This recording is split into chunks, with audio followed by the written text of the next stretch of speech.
Bread butter खा लेती हूँ, या फिर मैं ब्रेड जैम खा लूँ, या फिर मुझे चॉकलेट पेस्ट्री कुछ अपना वेट 10 किलो लूज़ करना है। तो ऐसा नहीं आपको सोचना कि ठीक है मैं 2 महीने में 5 किलो, ऐसा नहीं हो कि आपने 2 दिन किसी डाइट को फॉलो किया, वर्कआउट किया, 4 दिन किया, 5 दिन किया, महीने भर किया, फिर उसके बाद में अगर आपको लगता है कि स्लो रिजल्ट आ रहा है, otherwise it can lead to fatty liver या फिर type 2 diabetes. Hi guys, welcome back to my channel. मैं हूं आपकी दोस्त गरिमा और आज मैं लेकर आई हूं आपके लिए बहुत ही ज़्यादा इन्फॉर्मेटिव और यूज़फुल वीडियो। यूजुअली प्रेगनेंसी के बाद में और बेबी डिलीवर करने के बाद में फीमेल्स बहुत एंशियस हो जाती हैं अपने वेट के लिए। ऑब्वियसली प्रेगनेंसी होती है तो आप अपना वेट गेन भी करते हैं, स्पेशली व्हेन कि आप अगर पहले से ही ऑलरेडी यानी कि प्री प्रेगनेंसी से पहले अगर आप ओवरवेट होते हैं तो आपकी बहुत ज़्यादा प्रोबेबिलिटी होती है, चांसेस होते हैं कि आप लेटली और वेट को इंक्रीज़, मतलब आपका जो वेट है वो ज़्यादा इंक्रीज़ हो जाए ड्यूरिंग प्रेगनेंसी। सो यूजुअली अगर आपका BMI नॉर्मल रेंज में रहता है तो आप 11 से 15 kg तक का वेट अगर इंक्रीज़ करते हैं तो उसमें प्रॉब्लम नहीं है। बट उसके बियॉन्ड, स्पेशली जो फीमेल्स ऑलरेडी ओवरवेट होती हैं या ओबीस होती हैं, देन फिर उसके बाद में वो कंसीव करती हैं और फिर उसके बाद में वो काफ़ी ज़्यादा वेट गेन कर लेती हैं, अप्रॉक्सीमेटली 15 से 20-25 किलो। तो उस वेट को रिड्यूस करना बहुत ज़्यादा डिफ़िकल्ट होता है, बट उस वेट को रिड्यूस करना बहुत ज़्यादा इम्पॉर्टेंट भी है, otherwise it can lead to fatty liver या फिर टाइप 2 डायबिटीज़ और बहुत सारे हेल्थ इश्यूज़ के साथ में, body pain, back pain, joint pain, इन सब के साथ में आपको प्रॉब्लम्स होनी शुरू हो जाती है। सो अब मैं आपको बताने जा रही हूँ कुछ ऐसी टिप्स जिससे कि आप अपना पोस्ट प्रेगनेंसी के बाद में, यानी कि पोस्ट प्रेगनेंसी में आप अपना वेट जो है, जो आपने प्रेगनेंसी के ड्यूरेशन में इंक्रीज़ किया था, उसको रिड्यूस कर सकते हैं। सारी चीज़ें आपके हाथ में है, यानी कि जो वेट लॉस करने का जो आपके पास में रामबाण इलाज है वो हमारे हाथ में होता है। अब उसको देखना है कि हमें उसको किस तरीके से यूज़ करना है, यानी कि हमें अपने लाइफस्टाइल में क्या क्या चेंजेस करने हैं, या फिर हमें किन चीज़ों को बहुत ध्यान देना है और कंसिस्टेंट रहना है, डिटर्मिन्ड रहना है और डेडिकेशन के साथ में उस पाथ को फॉलो करना है। ये 2-3 चीज़ें जो है ना वो बहुत ज़्यादा इंपॉर्टेंट है। तो फर्स्ट टिप इज़ कंसिस्टेंसी, यानी कि आप जो भी करें कंसिस्टेंट रहें। या ऐसा नहीं हो कि आपने 2 दिन किसी डाइट को फॉलो किया, वर्कआउट किया, 4 दिन किया, 5 दिन किया, महीने भर किया, फिर उसके बाद में अगर आपको लगता है कि स्लो रिज़ल्ट आ रहा है, जल्दी रिज़ल्ट नहीं आ रहा, या वेट जो है आपका बिल्कुल भी हिला नहीं है, तो आप अपना डीमोटिवेट हो गए और आपने जो अपनी जर्नी है वो ख़त्म कर दी। इस तरीके से बिल्कुल नहीं करना, कंसिस्टेंट रहना है। फेलियर्स आएंगे, डेफिनेटली आएंगे, बट आपको कंसिस्टेंट लगे रहना है, रिजल्ट ज़रूर आएगा। आपको प्रोसेस को ट्रस्ट करना है। Second thing is dedication and determination. Determination और डेडिकेशन के साथ में अपने पाथ को, अपने गोल के लिए आगे बढ़ते रहना है। प्रोसेस स्लो होगा, कई बार हर्डल्स भी आएंगे, कई बार होगा कि आपकी तबीयत ठीक नहीं है, आपको बच्चा डिमांड कर रहा है, आप ऑक्यूपाइड हो गए, बट फिर भी आपको डिटर्मिन्ड रहना है। और अगर आप किसी कारणवश की वजह से, किसी रीज़न की वजह से थोड़ा सा डीरेल हो गए तो फटाफट से अपने पाथ पर वापस आना है और अपने गोल पर नज़र रखनी है। टिप नंबर 3, रियलिस्टिक गोल रखने बहुत ज़्यादा इम्पॉर्टेंट है। यानी कि अगर आपने अपना वेट 10 किलो लूज़ करना है तो ऐसा नहीं आपको सोचना कि ठीक है मैं 2 महीने में 5 किलो 10 किलो इस तरीके से लूज़ कर लूँगी। आपको अपनी बॉडी को समझना पड़ेगा और रियलिस्टिक गोल सेट करने होंगे। यानी कि हफ्ते या 10 दिन में अगर आप 0.25 से लेकर आधी किलो या 1 किलो तक वेट रिड्यूस करते तो ये काफ़ी अच्छा है। या अगर आप महीने में 2 से 2.5 किलो का वेट रिड्यूस करते हैं तो ये बहुत ही अच्छा एवरेज है आपका वेट लूज़ करने का। सो अगर आपने 1 मंथ में 2 kg रिड्यूस किया है तो वो बिल्कुल भी होपलेस वाला सिचुएशन नहीं है, बहुत अच्छी सिचुएशन है।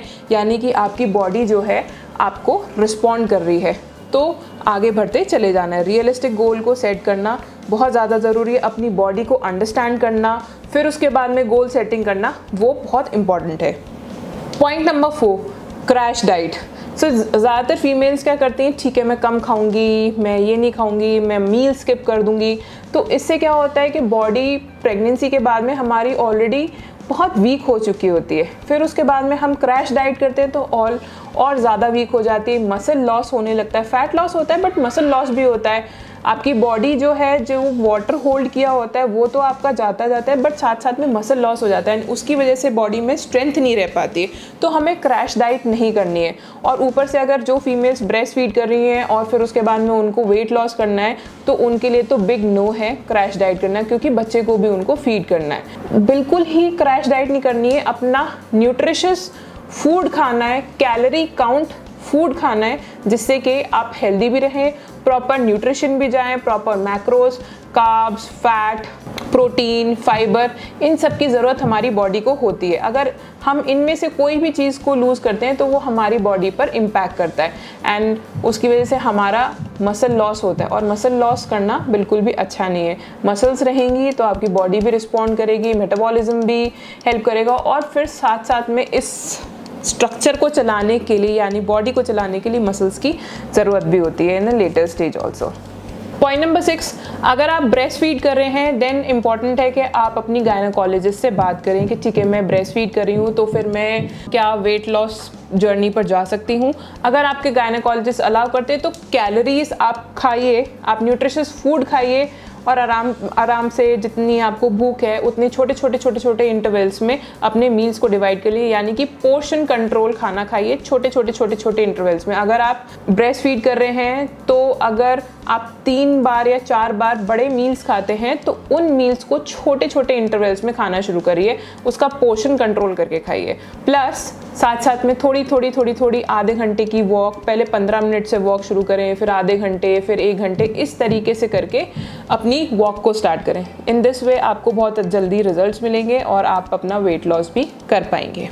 और साथ साथ में ब्रेस्ट फीडिंग में बहुत हमारी कैलोरीज जो हैं वो ड्रेन आउट हो जाती हैं। मदर जो है, स्पेशली जो मदर्स पंप करती हैं, पावर पंपिंग करती हैं, उसमें बहुत एनर्जी जाती है, और साथ साथ में जब बच्चे को ब्रेस्ट फीड भी कराते हैं तो भी बहुत एनर्जी, बहुत कैलोरीज जाते हैं। तो हमें किसी भी फूड को कम नहीं करना या हमें कम नहीं खाना, क्योंकि हम ब्रेस्ट फीड कर रहे हैं और बच्चे को भी खाने की ज़रूरत है। और वो कहाँ से जाएगा? मदर के ब्रेस्ट मिल्क से ही बच्चे को न्यूट्रिशियस फूड मिलेगा।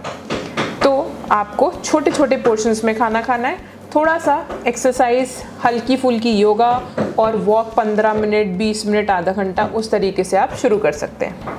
पॉइंट नंबर 7, अपनी कैलोरी काउंट पर ध्यान रखें। ऐसा नहीं कि जितना मन कर रहा है, जो मन कर रहा है कुछ भी खा लिया, जो भी आपको सामने लगा, ठीक है यार ब्रेड बटर खा लेती हूँ, या फिर मैं ब्रेड जैम खा लूँ, या फिर मुझे चॉकलेट, पेस्ट्री, कुछ पिज़्ज़ा, कुछ भी रैंडम खाने का मन कर रहा है मैं वो खा लूँ। बिल्कुल इस तरीके से नहीं खाना है।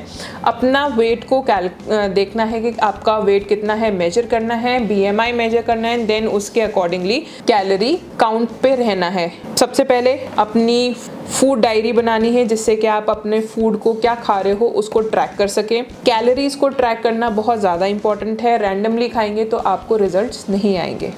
पॉइंट नंबर 8, फाइबर को इंक्लूड करना बहुत ज़रूरी है। ग्रीन लीफी वेजिटेबल्स, खीरा, इन सब चीज़ों को इंक्लूड करना बहुत ज़्यादा ज़रूरी है, जिससे कि बॉडी में आपको बॉवल मूवमेंट में दिक्कत ना हो। और आप सैलड्स इंट्रोड्यूस करिए हर मील में, जिससे कि आपको फुलिंग लगेगा, फिल लगेगी आपको अपनी टमी, आपको है ना भूख कम लगेगी। आप हर मील में अगर सैलड इंट्रोड्यूस करते हैं तो आप जो है वो बहुत ज़्यादा ओवर ईट नहीं कर पाएंगे। तो सबसे पहले सैलड्स को फिनिश करिए, हाई फाइबर हरी सब्जियां हैं उनको खाइए, फिर उसके बाद में अपना खाना शुरू करिए। सैलड्स खाइए, फिर उसके बाद में अपना खाना शुरू करिए, जिससे कि आपका जो भूख है, जो बहुत ज़्यादा लग रही थी, जिसमें आपके चांसेस बहुत ज़्यादा हैं ओवर ईट करने के, वो रिड्यूस हो जाएंगे। और साथ साथ में आपकी जो भूख है वो लिमिट हो जाएगी, क्योंकि आपकी टमी जो है वो फुल होगी।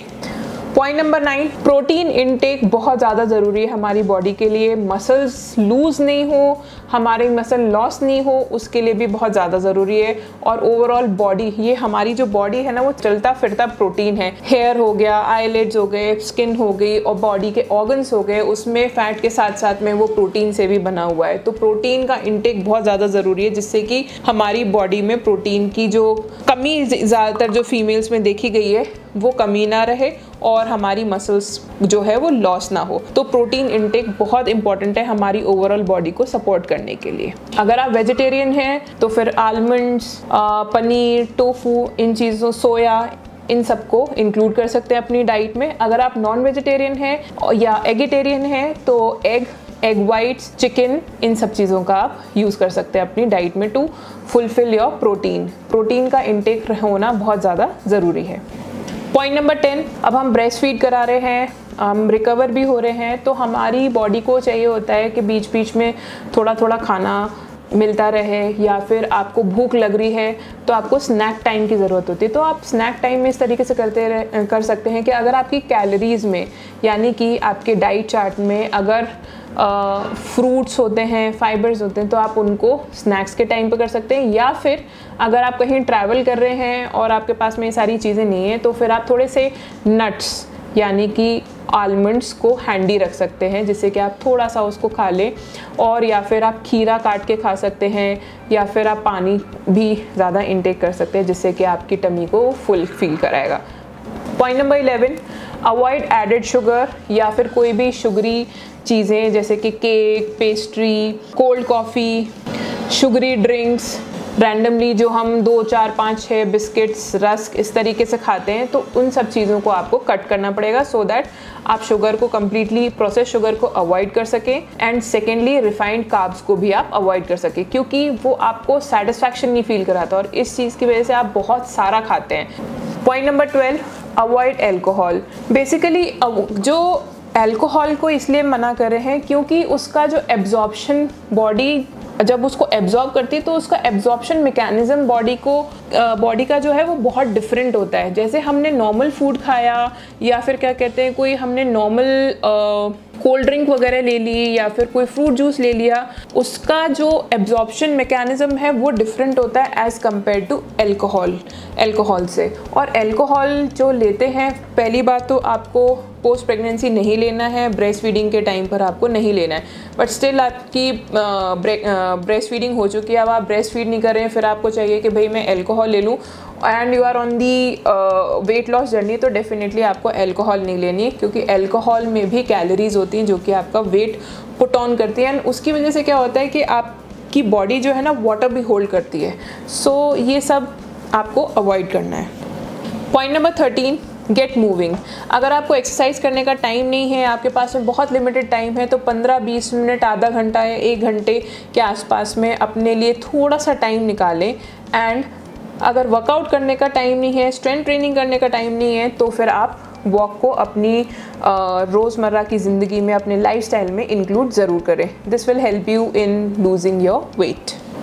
Point number 13, weight training, resistance training को इंक्लूड ज़रूर करें। आपकी मसल्स बिल्ड होंगी जो कि आपको फैट लॉस करने में बहुत ज़्यादा हेल्प करेगी। आप कैलोरी डेफिसिट में हैं, रेसिस्टेंस ट्रेनिंग कर रहे हैं, तो आपकी बॉडी स्ट्रॉन्ग होगी और साथ साथ में आपका मेटाबॉलिज्म जो है वो इंक्रीज़ होगा, अच्छा होगा, और आप जो है फैट लॉस जर्नी को जल्दी अचीव भी कर पाएंगे। तो रेसिस्ट नहीं करना है रेसिस्टेंस ट्रेनिंग से। Point number 14, drink enough water. अपने आप को हाइड्रेटेड रखना बहुत ज़्यादा ज़रूरी है। अगर आप ब्रेस्ट फीड कर रहे हैं और वेट लॉस करना चाहते हैं, कैलोरी काउंट कर रहे हैं और साथ साथ में हल्का फुल्का योगा कर रहे हैं या ब्रिस्क वॉक कर रहे हैं, तो आपको हाइड्रेटेड रहना बहुत ज़्यादा ज़रूरी है। और अगर आपकी ब्रेस्ट फीडिंग ख़त्म हो चुकी है, फिर आपको वेट लॉस करना है, तो भी आपको हाइड्रेटेड रहना बहुत ज़्यादा ज़रूरी है। बिकॉज हाइड्रेटेड रहने से तो एक ये होता है कि आपकी बॉडी को चीज़ों को, खाने को डाइजेस्ट करने के लिए पानी की ज़रूरत होती है, जिससे आपका इंटेस्टाइन सूख ना जाए। दूसरी चीज़ ये है, अगर आप कैलोरी डेफिसिट में हैं और आप पानी पी रहे हैं, तो वो आपको एक सपोर्ट करता है कि ठीक है, मुझे अब भूख लग रही है तो हैव वाटर, जिससे कि आपको थोड़ा सा फुलफिलिंग लगेगा। तो आपकी टमी जो है वो फुलफिलिंग होगी, आप फुल फील कर रहे होंगे और आप extra unnecessary beyond your calorie counts नहीं खाएंगे। Point number 15, get enough sleep. Sleep बहुत ज़्यादा इम्पॉर्टेंट है, यानी कि अगर आपको रिकवर करना है, आपको वेट लॉस करना है, तो अपनी स्लीप को पे फोकस करना बहुत ज़्यादा ज़रूरी होगा। अगर हम स्ट्रेस में रहेंगे तो फिर हमारी बॉडी जो है वो वाटर होल्ड करती है और हमारी बॉडी ब्लोट करना शुरू कर देती है, कॉन्स्टिपेट करना शुरू कर देती है, जो कि बहुत काफ़ी कॉमन है ड्यूरिंग वेट लॉस जर्नी। सो इसलिए इम्पॉर्टेंट है कि हम स्लीप पर बहुत ज़्यादा फोकस करें। हम जितना स्ट्रेस फ्री रहेंगे, स्लीप प्रॉपर होगी, हमारी बॉडी उतनी ही जल्दी रिकवर करेगी। और इसकी वजह से क्या होगा कि हम दूसरे दिन अपना जो टास्क है या गोल है उसको अचीव कर पाएंगे। बी इट योर स्टेप्स, अगर आपने 10,000 स्टेप्स चलने हैं वो उसको अचीव कर सकते हैं। साथ साथ में अगर आप रेसिस्टेंस ट्रेनिंग कर रहे हैं उसमें भी हम अच्छी तरीके से परफॉर्म कर सकते हैं। तो बहुत इम्पॉर्टेंट है स्लीप पर फोकस करना। 7 से 9 घंटे की स्लीप जो है वो आपको ज़रूर कंप्लीट करनी चाहिए पूरे दिन में।